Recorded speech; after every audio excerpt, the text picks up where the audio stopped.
Tate's visitor plunge, Brexit, COVID's wrecking ball, UK arts crisis.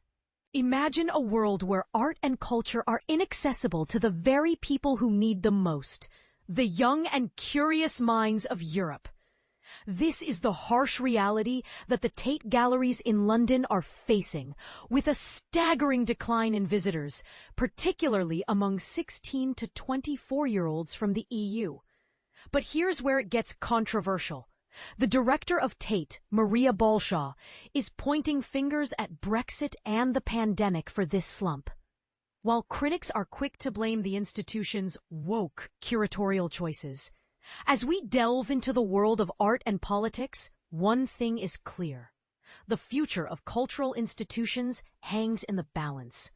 The numbers are alarming, a 27% decline in attendance since 2019, translating to a whopping 2.2 million fewer visitors to Tate Modern and Tate Britain. To put this into perspective, the National Portrait Gallery and the British Museum have only seen, according to Balshaw, it's the perfect storm of Brexit and COVID, which has not only changed the educational and work opportunities for young Europeans, but also affected their travel plans and overall lifestyle. For instance, Tate Modern alone welcomed 609,000 visitors from Europe in the 16 to 24 age bracket in 2019-20. But this number plummeted to 357,000 in 2023-24. And this is the part most people miss. The impact of these factors on the attendance figures is not just a matter of numbers, but also a reflection of the institution's ability to adapt to changing times. But not everyone agrees with Balshaw's assessment. Some critics argue that the Tate's curatorial choices, which they deem too woke, are driving away visitors. Others suggest that abolishing free entry might be the solution to the institution's financial woes. As the debate rages on, one thing is certain: the Tate is facing an unprecedented crisis. The institution has recently announced a series of late openings, which often attract younger audiences. But insiders admit that there are no specific plans to attract young Europeans. This raises a crucial question. Can the Tate find a way to reclaim its spot as a hub for young European art enthusiasts, or will it continue to struggle in a post-Brexit, post-pandemic world? As we ponder this question, let's not forget that the fate of cultural institutions like the Tate has far-reaching implications for society as a whole. So, we ask you, do you think the Tate's woes are a result of Brexit and COVID, or is there more to the story? Share your thoughts, and let's keep the conversation going. The future of art and culture depends on it. Tate director fires back at critics over visitor drop. Art world drama explained. The art world is abuzz with controversy, and we're not just talking about the latest scandal involving a certain former president. No, we're talking about the very future of art itself. At the center of the storm is Maria Balshaw, the director of the Tate Museum Network, who has been facing criticism for the institution's declining footfall. But here's where it gets interesting. Balshaw is fighting back, and her response is sparking a heated debate about the role of museums in the modern era. In a letter to The Guardian, Balshaw argued that it's unfair to compare the Tate's current visitor numbers to its most visited year in 2019. Instead, she suggests that it would be more accurate to compare them to the museum's annual attendance pre-COVID. And the numbers are impressive. The number of UK visitors to Tate's galleries has returned to 95% of pre-pandemic levels. But not everyone is convinced. Critics like Catherine Bliss argue that the Tate has failed to capture the imagination with its exhibitions in recent years. So, what's behind the decline? Is it a result of demographic changes in European visitation, or is there something more sinister at play? Meanwhile, in China, a wave of closures and cutbacks is sweeping through the country's private art museums, raising alarm bells about the sector's sustainability. The Jupiter Museum of Art in Shenzhen and the Tag Art Museum in Qingdao have both shut down, while others, like the Innova Art Museum in Langfang, have been dormant for months. The UCCA Center for Contemporary Art, one of the most well-known institutions in China, is also facing financial difficulties. So what's behind this crisis? Is it a result of corporate backers tightening their belts, consumers curtailing their discretionary spending, or something else entirely? In other news, the Smithsonian Institution has removed a display that mentioned Donald Trump's 2 impeachments from the National Museum of American History. The removal did not come at the behest of any administration or government official, the Smithsonian said. Instead, it will create an updated version of the display. But the move has sparked controversy, with some arguing that it's an attempt to erase history. 2 artists have been left heartbroken after vandals broke into their gallery and destroyed their work just days before it was set to open. Laura Robertson and Theodore Godfrey Cass were set to launch the Market Gallery at a former Wilco store in South Shields, but discovered that their hard work had been ruined overnight. Sotheby's has revealed the headline lots for the blockbuster sale of British socialite and arts patron Pauline Karpidis' collection, which is due to hit the auction block on September 17th, 18th, and 19th in London. London-based artist Lucy Sparrow has opened a fish and chip shop where everything is made from felt. The interactive creation includes hand-stitched fish and chips in sewn-together boxes, bottles of vinegar and mayonnaise, tubs of salt, ketchup sachets, and menus. There are a total of 65,000 individually handcrafted pieces, including 15 different chip shapes in 5 different colors. Finally, there's hope for Syrian heritage. In May, Donald Trump's surprise announcement to lift sanctions on Syria brought hope to cultural workers like Rima Kawam, chief curator of the Damascus National Museum. Years of war and sanctions had left Syria's museums in disrepair, starved of resources and international support. But Kawam now sees a chance for real. Why are Tate's attendance figures dropping? Insights and analysis. Tate has unveiled the primary factor contributing to its declining visitor numbers, and the implications are significant. In the fiscal year 2019-20, Tate Modern attracted 609,000 visitors from Europe aged 16 to 24. But this figure plummeted to just 357,000 by 2023-24. While domestic attendance has rebounded to approximately 95% of pre-COVID levels, international visitor numbers have stagnated at around 61%. Government data indicates that the number of EU visitors to the UK has decreased by 10% compared to 2019. The situation varies across other UK museums, with the British Museum's overseas visitor percentage nearing its 2019 figures. In the 6 months following Tate's announcement of a budget deficit for 2024-25, critics have pointed fingers at the museum's programming. They contend that the curatorial choices have led to a noticeable drop in visitor numbers, which in turn affects revenue from ticketed exhibitions, food services, and gift shops, as the permanent collections remain free to the public. The art newspaper's annual report on visitor statistics, released in April, confirmed that attendance at Tate's institutions in 2024 was significantly lower than in 2019. A year marked by record attendance. Specifically, Tate Modern experienced a 25% decrease in visitors compared to pre-pandemic levels. Tate Britain saw a 32% decline, and Tate St. Ives faced a 37% drop in attendance.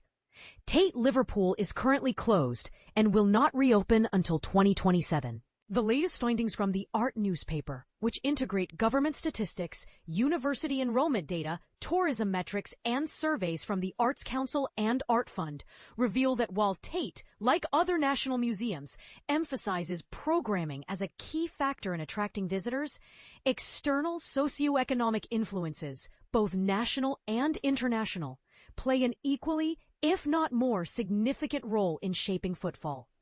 According to Tate's internal research, domestic attendance is nearly back to pre-COVID levels, but there has been a stark decline in international visitors, particularly among the crucial demographic of Europeans aged 16 to 24.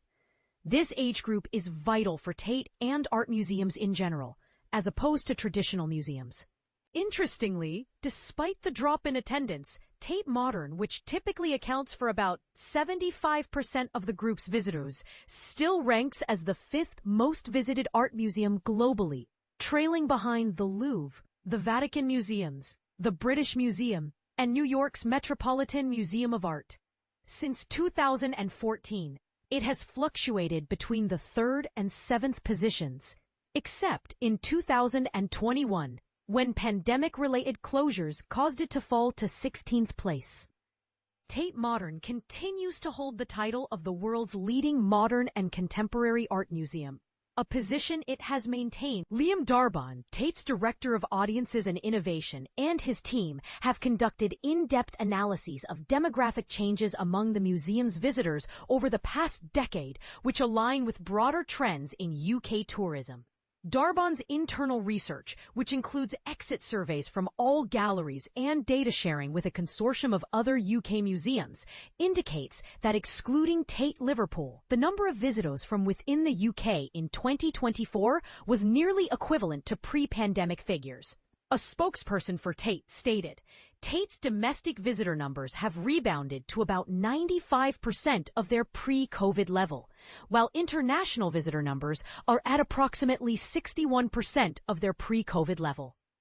In the 3 financial years leading up to the pandemic, 2017-18, 2018-19, 2019-20, the average total attendance at Tate Modern, Tate Britain, and Tate St. Ives was 7.4 million, with around 3.8 million of those visitors coming from the UK. In contrast, the average attendance for the 2 full post-COVID years, 2022 to 2023, and 2023 to 2024, dropped to 5.8 million, with approximately 3.6 million being UK-based visitors.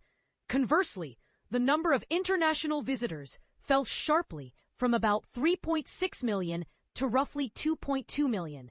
Maria Balshaw, Tate's director, highlights the significant decline in young visitors from the EU, particularly those aged 16 to 24.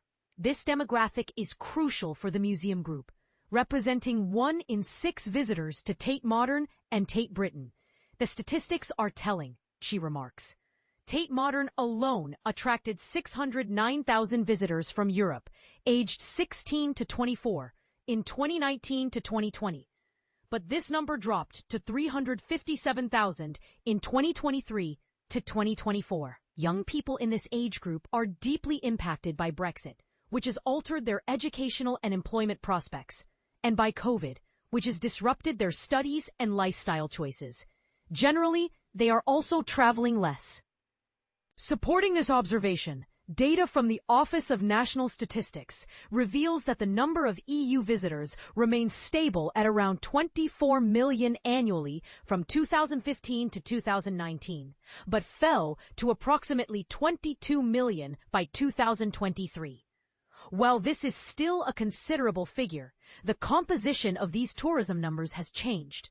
Ross Bennett-Cook, a travel and tourism expert at the University of Westminster, notes, young people are feeling the brunt of the cost of living crisis more than older generations. Gen Z and millennials are the demographics most affected when it comes to travel. Additionally, research from the universities of Bath and Antwerp indicates a decline of 48% to 64% in EU students enrolling in UK universities. The Migration Observatory at the University of Oxford has reported a nearly 70% decrease in net EU migration to the UK since 2016, with more EU citizens leaving than arriving. This trend results in fewer EU residents in the UK, whether students or otherwise, for their friends and family from Europe to visit.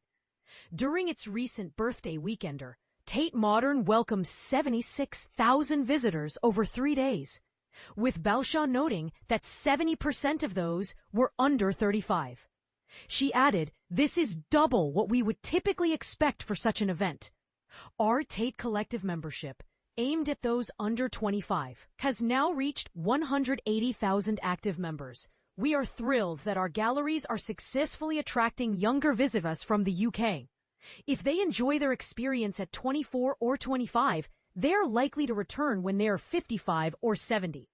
However, we are not seeing the same influx from European countries, as they are simply not in London as frequently. Darbon also points out a significant decline in visitors from Northeast Asia, which aligns with UK tourism data showing slower growth compared to visitors from North America, Australia, and Saudi Arabia. Darbon emphasizes that the 16 to 25 and 16 to 35 age groups are where the shift in visitation is moving away from traditional museums towards art galleries. He believes that young adults are a more critical demographic for art galleries than for conventional museums, making the loss of young EU visitors particularly impactful. However, the situation is not uniform across the board. India Divers, the policy and ethics lead at the Museums Association, notes that post-COVID visitor statistics for UK museums present a mixed picture. She references recent data from the Association of Leading Visitor Attractions, ALVA, which indicates that institutions such as the Natural History Museum, the National Portrait Gallery, the Museum of Liverpool, the Ulster Museum in Belfast, the Pitt Rivers Museum in Oxford, the Fitzwilliam Museum in Cambridge, and the National Museum of Scotland have all experienced notable growth in visitor numbers in 2024. A representative from the British Museum, which ranks third globally, stated, "Our latest research indicates that international visitors constituted 64% of our audience, which is close to pre-pandemic levels, when international visitors made up 70% of our audience.